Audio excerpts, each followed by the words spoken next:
2026 Kerala engineering pharmacy പ്രവേശന പരീക്ഷകളിൽ Pala brilliant study സെന്ററിന് ചരിത്രവിജയം. Engineering വിഭാഗത്തിൽ 1ാം റാങ്ക് ഉൾപ്പെടെ ആദ്യ 20 റാങ്കുകളും ബ്രില്യന്റിലെ വിദ്യാർത്ഥികൾക്കാണ്. ഫാർമസി വിഭാഗത്തിലെ ആദ്യ 2 റാങ്കുകളും SC വിഭാഗത്തിലെ 1ാം റാങ്കും ബ്രില്യൻ സ്വന്തമാക്കി.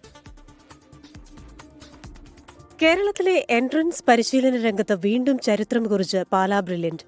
ഇത്തവണത്തെ കീം പരീക്ഷയിൽ എഞ്ചിനീയറിംഗ് വിഭാഗത്തിൽ ആദ്യ 20 റാങ്കും ബ്രില്യന്റിലെ വിദ്യാർത്ഥികൾക്കാണ്. എറണാകുളം അങ്കമാലി സ്വദേശി റോഷൻ രാജുവിനാണ് എഞ്ചിനീയറിംഗ് വിഭാഗത്തിൽ 1ാം റാങ്ക്. ഉന്നത വിദ്യാഭ്യാസ മന്ത്രി റോജി എം ജോണും ബ്രില്യൻ ഡയറക്ടർ സെബാസ്റ്റ്യൻ ജി മാത്യുവും വീട്ടിലെത്തി റോഷനെ അനുമോദിച്ചു.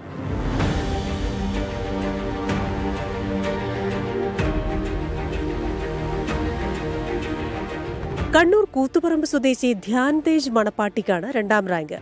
ബ്രില്യന്റിലെ 1 വർഷത്തെ റിപ്പീറ്റേഴ്സ് ബാച്ചിലൂടെയാണ് ധ്യാനിന്റെ നേട്ടം. തൃശൂർ മാള സ്വദേശിനി വിസ്മയ കെആറിനാണ് 3ാം റാങ്ക്. എറണാകുളം സ്വദേശി രോഹിത് കൃഷ്ണ എച്ചിനാണ് 4ാം റാങ്ക്. തൃശൂർ സ്വദേശി ഗോവിന്ദ് വിനോദ് 5ാം റാങ്കും മൂവാറ്റുപുഴ സ്വദേശി ആൽഫ്രഡ് ജെൻസൺ 6ാം റാങ്കും സ്വന്തമാക്കി. തലശ്ശേരി സ്വദേശി തലാൽ ഷിഹാബുദ്ദീനാണ് 7ാം റാങ്ക്. എറണാകുളം സ്വദേശി കൃഷ്ണ ജെ മേനോൻ 8ാം റാങ്കും സ്വന്തമാക്കി.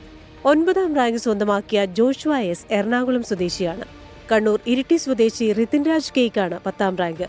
ഫാർമസി വിഭാഗത്തിലും ബ്രില്യന്റ് തന്നെയാണ് മുന്നിൽ. 1ാം റാങ്ക് നേടിയ തൃശൂർ പോട്ട സ്വദേശി വിനായക് നാരായണനും 2ാം റാങ്ക് നേടിയ തൃശൂർ ഒല്ലൂർ സ്വദേശി ജെസ്സ ജസ്റ്റിനും ബ്രില്യന്റിലെ വിദ്യാർത്ഥികളാണ്.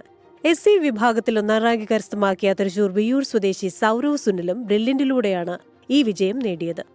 ആദ്യ 50 റാങ്കിൽ 48ഉം 100 റാങ്കിൽ 90ഉം ആദ്യ 500 റാങ്കുകളിൽ 380 റാങ്കുകളും പാലാ ബ്രില്യന്റിലെ വിദ്യാർത്ഥികൾക്കാണ്.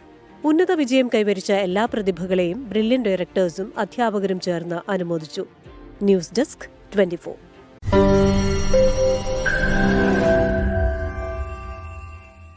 ലോകത്തെവിടെയായാലും ഏത് സമയത്തും 24 വാർത്തകളും ഓഗ്മെന്റഡ് റിയാലിറ്റി പാക്കേജുകളും എക്സ്പ്ലെയിനറുകളും വിശദമായി കാണാൻ ഞങ്ങളുടെ YouTube ചാനൽ നിങ്ങൾക്ക് സബ്സ്ക്രൈബ് ചെയ്യാം.